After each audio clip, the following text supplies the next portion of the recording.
Last year we had discussed your background. You had from Boston. You'd gone to school there, and then you had moved from Georgia. What year did you move from the Boston area down to Well, Georgia? it was in the early 70s probably, and I ended up, I guess, coming back to Georgia and staying in 76.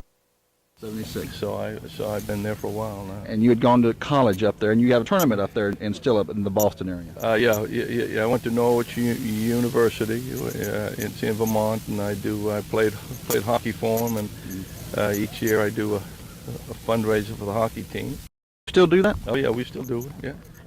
And you played hockey as well while you were there. Yes, I did. Well, that was actually my sport then. Oh. I mean, golf, of course, I was in the summer I was an active golfer, but I could have come to several colleges in the South and played golf, but I would have had to give up them. Sure. At that time, the main sport, and so I decided I could stay up there and do both, and Yes. so that's what I did. Well, what initially brought you to Georgia? Well, the service. I had to do an ROTC commitment out of college. Right. So I ended up at Fort Gordon in Augusta. Then went to Korea for a year. Came back to Fort Gordon and have been in Georgia ever since. You like the South. You like the environment, the living and conditions and all that. Well, yeah. I mean, at the time when I got out of the service, and I thought about going home, I got thinking about the shoveling snow and doing all that stuff, and that didn't appeal to me. Because we had done so much of it as kids. Yes. And I said, you know what, this is a nice part of the country. Yeah. I can stay down here since I'm not a hockey player anymore, and I can play golf year round, and that to me sounded like a pretty good deal. Last time we were here, you had made an interesting comment to me about you felt that you were not a pedigree player. Can you give me your definition of what a pedigree player is? Well, I just think it's a guy who's come up at a country club because his parents have been involved in the game of golf and played it and saw it as a venue that they wanted to channel their kids in, like I did mine. I had two girls that, They both play golf. They both play golf. They both had full scholarships to college and through golf, and it's a great sport. No one in our family played, so I started caddying as a kid, and then got hooked on the game. So I don't use that as a term to belittle a guy that is, or to demean a guy like me. It is what it is. It is what it is. If I had been brought up playing junior golf and country club golf, then and had a nice swing, I'd be a pedigree player. Well, I just want to set the record straight for all the Alan Doyle fans and all the people that know me know I'm a great Alan Doyle fan. I say that you are a pedigree player, and I will tell you why. And this is to document this. Alan, I had done a little bit of background work on your record in the past. You were the Georgia State Amateur Champion 1978, 79, 82, 87, 88, and 90. You won the Mid-Am in 84, 86, 87, 88, and 89. Yeah. I didn't play in 85. I flew up home for a wedding. Yeah, well, you'd have probably won that. You won the Pub Links one time in 89. Only played in it one time. I want to set the record straight. 1 for 1. Yeah. Hogan played once, he won once. Okay. You played in the 4-ball, you had a partner then, 82, 86, 89, and 90. You were the player of the year from 1983 to 1992, except for 89, because you didn't play in the pub or State Am. I had a bad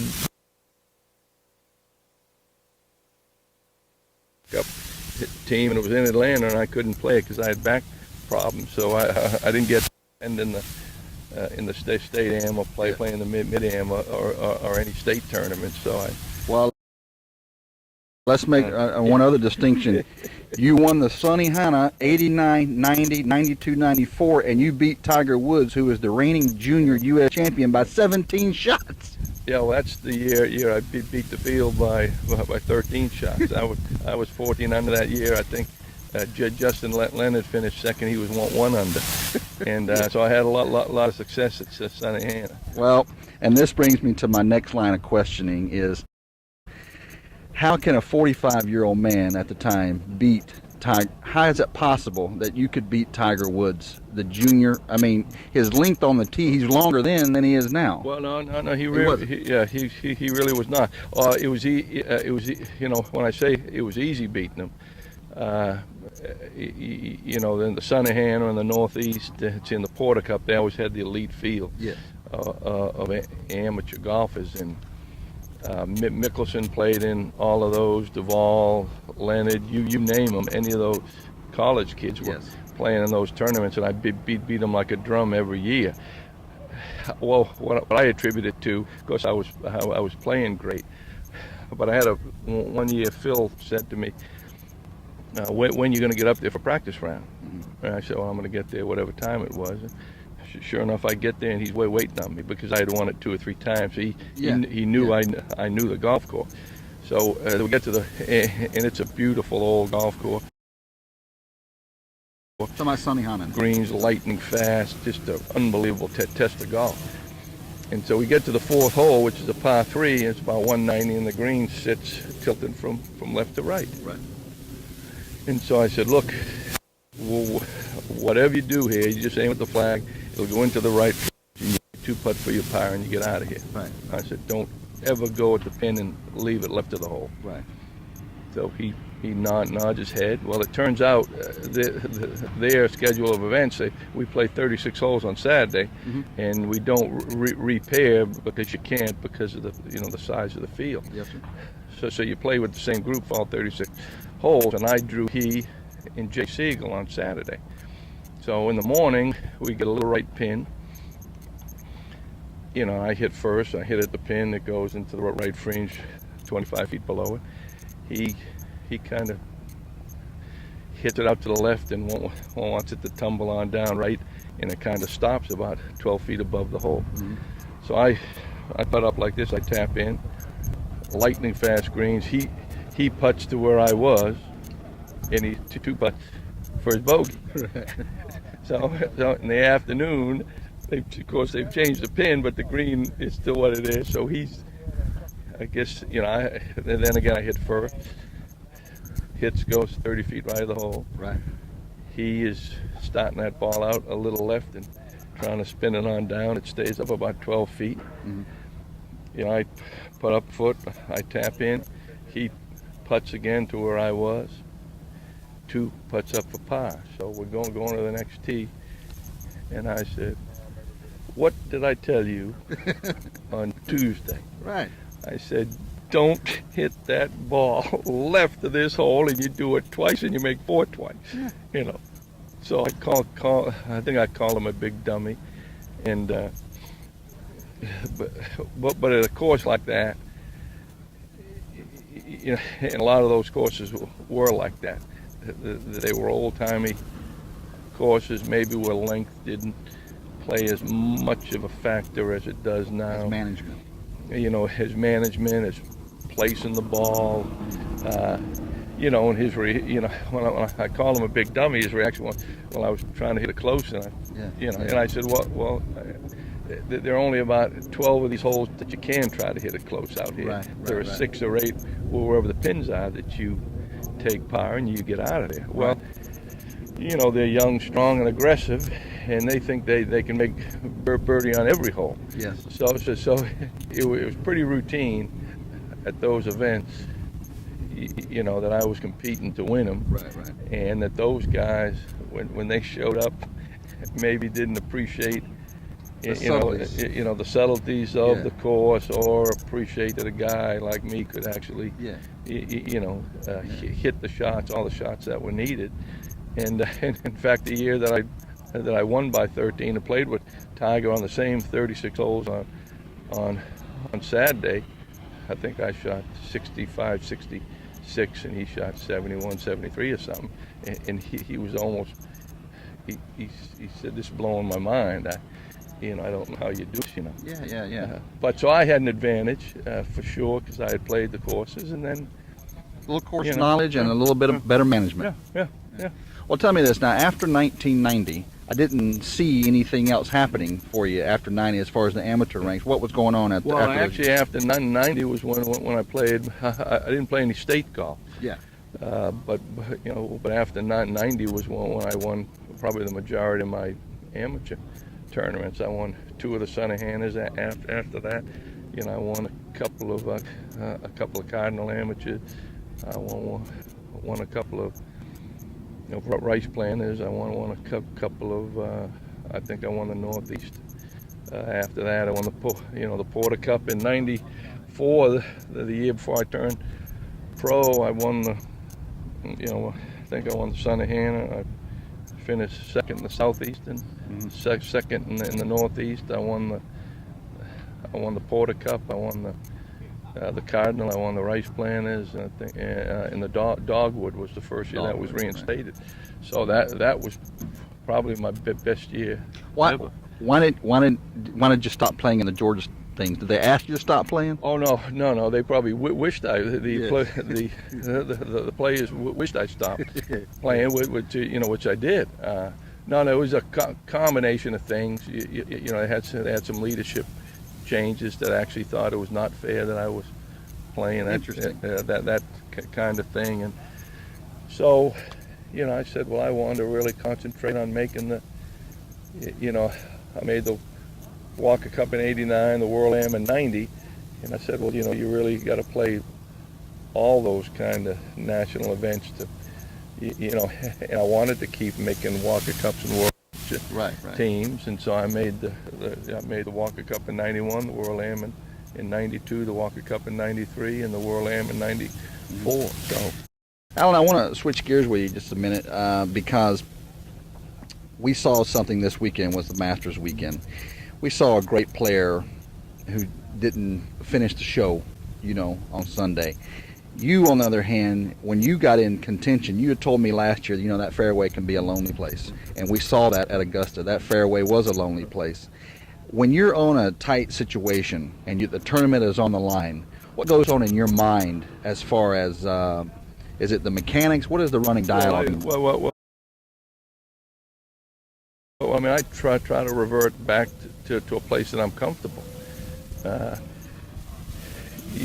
you look at the way the guys finished, and Kenny Perry specifically. I'm not so sure if I'm not 100% sure I can hit driver in that fairway on those 2 closing holes that I do. You go back to Mickelson when he lost the Open. When I played that year, I remember 18, I hit 3-wood 6-iron. He probably could have hit in 2-iron, 5-iron into that green. Right. Something that the disconnect between here and seeing here, the head and the hand. I think that was probably what you saw. It's amplified in major. Yes. He should have hit something in the fairway on both those fairways to give himself the best chance to hit it is as you watch, you got to revert to a good place. Whenever I got to those, the drive is not unlike the drive at the club. I did whatever shot. That's where I go to when I get in spots like that. So you don't revert back to any mechanical thought. You have a positive visual of previous success. Yeah, and I mean it comes down to in the Open in our Open at Prisons, up in 18, it was high because it was brutal right, and I said, look, if I can't hit a hybrid in the fairway, which I've done zillions of times, then I should win. Right. Do you think that the reason why a lot of great players not close the show is that they may have some kind of negative self-talk going on in their mind, thinking about the what ifs? If I hit it left or I hit it right. Well, I mean that it comes into play if if you're not. I've always gone with the tack of I can do this. I've done it 1,000 times. Well, Kenny Perry may have done it 1,000 times, but well, as compared to saying, oh crap, oh boy, this is the I've never been here, and so again, you just have to have a will that nothing is gonna waylay you, even though that can happen. You just have to say, look at You know, I mean, that putt on 18 that they had to win, I'd have been saying, I've made 12 footers tons of times. That didn't mean I was going to make it, but it increased the chances of me making that putt. And all that I have said or all that I think in those positions, they don't guarantee me that I'll make the shot, but they increase the chances that I will. So in other words, you're not thinking of the what ifs on the outcome. If I make this, I'm the champion. You just think of the actual putt itself. Well, I think of the shot at hand, and if I execute it, just close to it, I have to. You know, then it'll come up, you know, in that big circle, that 40-foot circle, and someone may say, well, that's a tough two putt. And I tell myself, well, I've had a lot of tough two putts. Right. You know, and if I hit it 5 feet, someone may say, well, geez, he's 5 feet. Where I'm saying, I made a zillion of these putts. Yeah. So, you know, just try to make a good stroke, and if you do, you reap the rewards, and if you don't, you got the next hole to play, and you try to do the same thing then. Let me ask you. I think I remember reading somewhere a couple of years ago that you were having a couple of physical problems with your feet, and you maybe tried to lose some weight. Is that a factor out here on the professional tours, the fitness level, or was I wrong about the feet thing? Well, no, you were right about the feet, and you know this is a tough game to play with on bad feet. Yeah. But you know, the game gets more and more. You know, it's probably when I came out here, or when I came on tour. 10 years ago now, just like that. You know, you didn't go by the weight room and the exercise room and see many guys, right? But you do now. So, you know, as the money's gotten bigger, and as these guys, you know, they always hit the ground running because they probably had a 5-year gap in there from prior to 50. Right. So they got the excitement back, and they got the vim and the vigor back. And one of the things they look at is to come out here in as good a shape as they can get. Alan, tell me about. I don't want to get too personal on this, but you must have had a terrific support group with your family. You're traveling around and everything, and away from home, I'm assuming.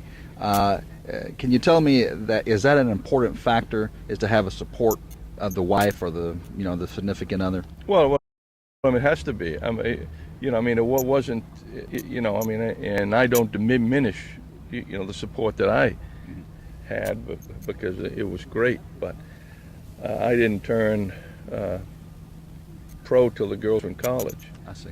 So I wouldn't be gone. Now I was away at the state events, so I'd leave on a Wednesday and be back on Sunday night. And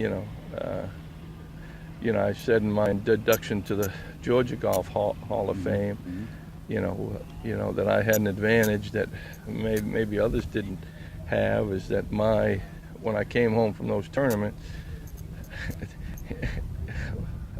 my wife would let the girls stay up because I'd be in at 9 or 10 o'clock, depending how far away in the state we played.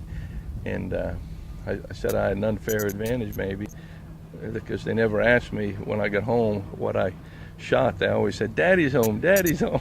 Right. So, I could have shot 90. Didn't matter. It didn't matter to them. And it didn't matter to my wife, who was not a golfer. Yeah. I mean, it would have mattered to her a little if I was bummed out or whatever. But so through all those years, I guess what it allowed me to do is play to the standards that I had for myself, and not to others' standards, because you can always play any round of golf, and you can always do better. Yes, sir. No matter what you shoot. I mean, if you shoot the greatest round of your life, someone's probably gonna say, well, if you made that 4-foot putt, you either shot a stroke better. Yes. Well, I mean, I did it in the PGA seniors when I shot 68 the last day, the year I won, to come from 4 or 6 back and made 9 birdies and an eagle, but I made a double bogey on the 4th hole. Yeah. And someone was saying, "Look what you'd have shot if you didn't make the double." Yeah. Well, what I say is, I may not have shot that if I didn't make the double. Right.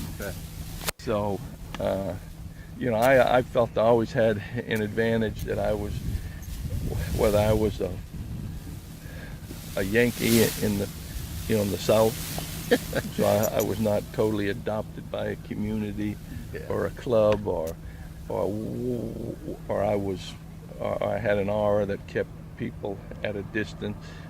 I again always felt that I had advantage that no one was ever quizzing me about what I shot. I had in my mind what I should do, and I worked toward that. And if I didn't achieve it that particular day, then I knew in my mind what I didn't do well, and I would practice that, and I would vow to improve. But I was my own critic. When you were playing in your amateur events, you had stated to me last year that you were a working man. You're in the textile business. Can you tell me a little bit more? What kind of textile business, and what were you talking about? Production management, which meant and we made yarn for carpet. So I'd go in the mill at 7 in the morning, probably get home at 7 at night, and most weeks worked a half day on Saturday.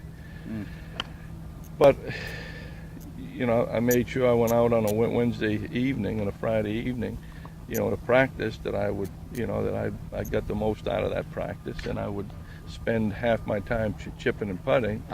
And that's, I think, is what, if I spent an hour, it was half hour on chipping and putting. If I spent an hour and a half, it was 45 minutes. So I always tried to focus,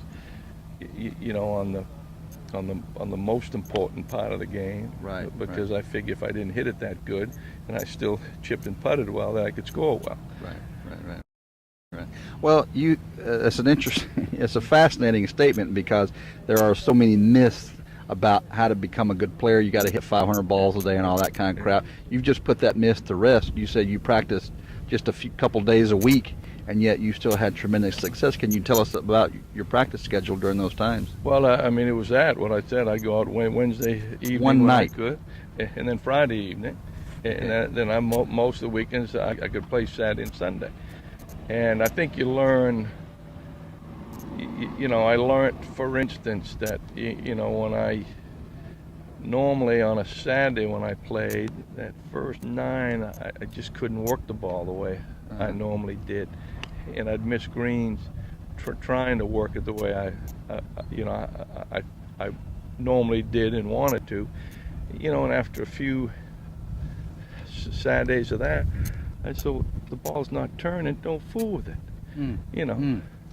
So you learn stuff like that. You learn that you don't have to hit the ball perfect to play a real good round of golf. Right. So you learn things about the game and the way it's supposed to be, not supposed to be played, but the way it is played, and you kind of maybe adapt, at the time. When I tell someone, I always try to hit the ball one way, whether it's right to left or left to right.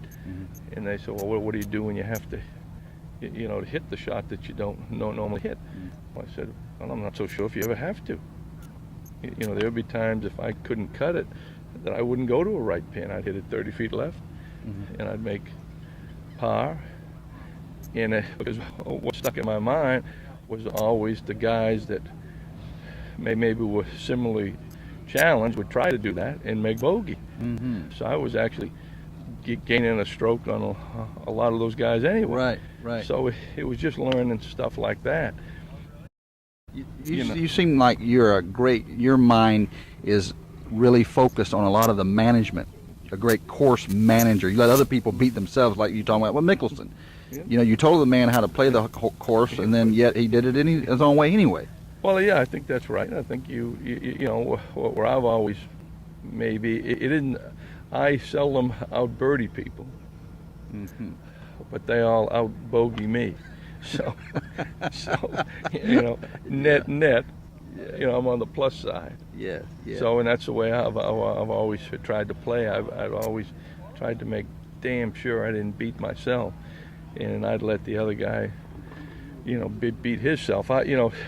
Seldom, and as you tell people this, kids mainly, seldom did you have to shoot 30 on the back 9 to win a golf tournament. Yes, sir. Because I don't think I've ever shot 30 on a back nine to win a golf tournament. Yes, sir. See, but you can't shoot, but you shoot a lot more 38s trying to shoot 30s Yes, sir. than you will if you go out there and say, put me in contention on the back nine. Let me just make the the solid shots. And like you said, the fairway. You beat yourself. Fairway's a lonely place. Fairway's a lonely place. Yeah. Well, last question, Alan, and again, I appreciate your time. I know these questions are maybe a little unorthodox, but with my audience, we want to know what's going on in the mind. You know what I mean? The last question I have for you, if you had to give advice to a young man or a young woman that's trying to get off the mini tour, there's so many great players in every club. They do well, they break the course record, but they can't get over the hump. There's so many mini tours out there with great players. What advice could you give them to help them overcome any kind of mental barrier that they're dealing with? Well, I mean, you have to evaluate what you need to do to get where you want to get. And when I say that may not be a specific answer for some people, but I always tell these college kids, they want to be on tour when they're a year out of college. Yes, sir. You look at the history of tour players and when they develop, and they're not doing that till their late 20s or early 30s. Outside of the one or two every 10 years that are phenoms. The Mickelson, the Woods kind of thing. So, they try to get there so fast, they don't do the things to develop, to learn the things about the game that I don't have to be on to shoot a good score. Right. And to just improve every year. See, I always felt if I improved a little bit over the prior year, that to me was pretty darn big. But because, well, it's like you hear with handicaps, it's hard to go from a 2 to 1, much harder than it is to go to a 20 to a 16. So, they have to have patience. They have to be willing to work hard, and they all say they do. But if you really watched a lot of them, thinking and saying they do, I don't think equates to what they really have to do. And again, you got to be your own critic. I mean, they have people at the club patting them on the back when they shoot 3 under par. They shot Right. 60. Said, "You're unbelievable." Right. Pete, did you see what the kid shot today? I played with him, boy, and he could have shot 5 under. I'll give you a good story. Bubba Watson was a Billy Ware who built and owned Stonebridge down in Milton, Florida. Kind of took Bubba under his wing. And so Billy, I was good friends with Billy. He calls me one day and says, are you going to be in town? I'd like to bring a kid up to play. I don't know who it is at the time. So sure enough, he comes up. It's Bubba Watson. Right. And this is about 7 years ago. So we go out and play, and this is an old-timey tight golf course, and he plays pretty good. Oh, and he can kill it. Shit, he hits in 7-iron to 3 and 8-iron into 7 the par 5s. And, we get through, and we're having a drink in the Coke in the clubhouse, and he goes to the bathroom, and Billy turns and says, "What do you think of this kid? He's unbelievable." I said, "Billy, I'm 56 and he can't beat me."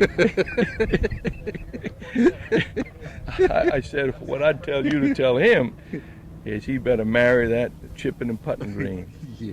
He better marry it and go out there every day and not worry about bombing drivers into the to the 5T here. Yeah.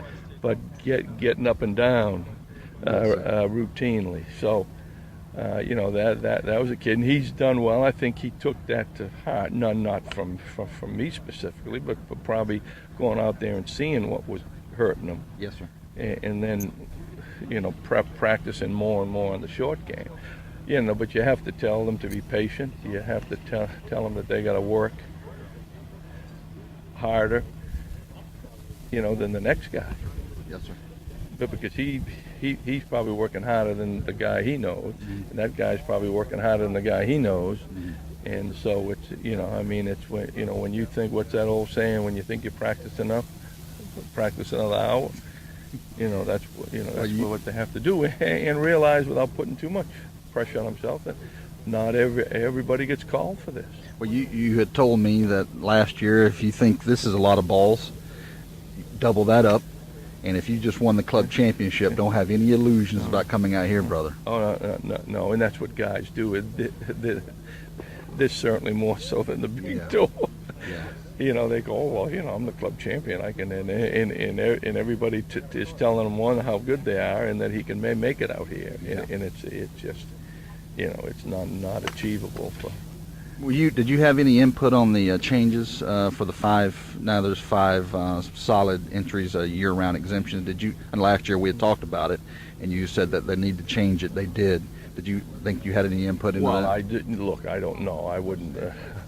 I wouldn't kid myself and tell myself I did. I was vocal about it, and I felt very strongly that they were losing, some potential great story. Like Gene Jones. Yeah, like Gene. Well, I mean, go down the list. Bruce Fleischer. I mean, I was medalist in our tour school. Bruce Fleischer was second. Jim Thorpe was 4th. Fred Gibson won a tournament out of that tour school. He was one of them. Tom McGinnis won a tournament. You say, well, we don't know about Fred Gibson and Tom McGinnis now, but they each won a golf tournament. Gene Jones hadn't won a tournament yet. So I mean, that kind of maybe I'm just trying to get it into perspective what a tour school can mean. But if you take Fleischer, Thorpe, and myself, that's 42 wins. Yes. Coming out of a tour school. Yes. So can you afford not to have a tour school? I don't know. And give them like you said, give them a year to work on their game. Well, and they know when they're going to play, and they got a full schedule, and I believe that's best for the tour. And I think they saw the shortcomings of what they did, and they reverted. So and I think it's going to be a plus for our tour. Well, again, I can't tell you how much I appreciate your time, and I hope more luck to you throughout the year, and I like to try to keep in contact with you. You know what I mean? So good luck to you. Now this might end up this particular video. I'm going to do some editing on it. I'll be more than happy to send you a copy, and it may end up on local TV, may end up on YouTube, maybe end up on DVD. Would that be okay for you? Yes, sir. Yeah. Okay. Yeah. Thanks again. No problem. I talk to you soon then. Yes, sir. All right.